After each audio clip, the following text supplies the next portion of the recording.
Had je last van Blue Monday? Blue Monday? Nee, helemaal niet. Het is een grauwe en sombere dag. Maar de tredde maandje van januari is benam bekend om zijn somberheid. Deze dag wordt ook wel Blue Monday neemt, wat de meest depressieve dag van het ierweerseizoen.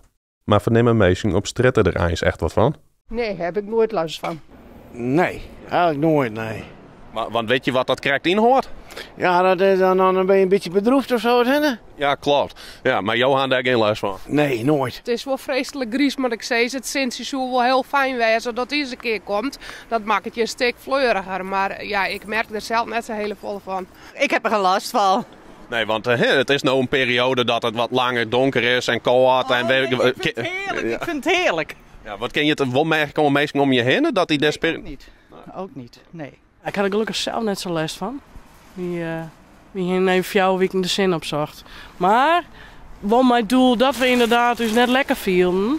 En wie echt nog hier nog een protestinnen. Dus, en ik zie dat de mensen ook. Maar het wordt nog wel even, ben ik bang. De fleur zet er op stretten nog wel aardig in. Is Blue Monday dan een fabeltje?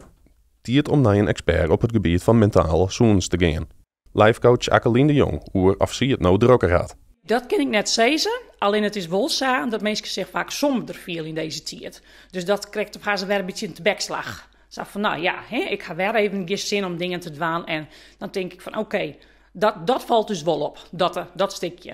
En zou dat dan puur inderdaad, was toen zei on het ware en de donkere dagen lezen? Of zou het ook nog oren dingen mee spelen? Ik denk sowieso dat er meer dingen mij spelen. Maar het is natuurlijk wel zo, het waar dat een prutten. En dan net het waar op zich, maar vooral het zinnenlicht. Ik bedoel, jammer dat de zinnen was kind. De meesten kunnen al hier lekker boeten ontkeuren en in de tuin ondergang. Dus zeker had dat effect op de meest. De Jong had nog wel een tip voor mensen die haar nou vol wat somberder vielen.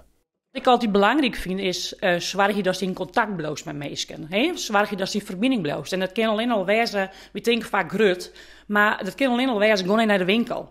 Je groet er even in. Je hebt een praatje, je hebt een lolletje achter met de kassière, zulke soort dingen. Dus zie je het net in de grote dingen, zie je het vooral in de lietse dingen, maar wel in de verbinding.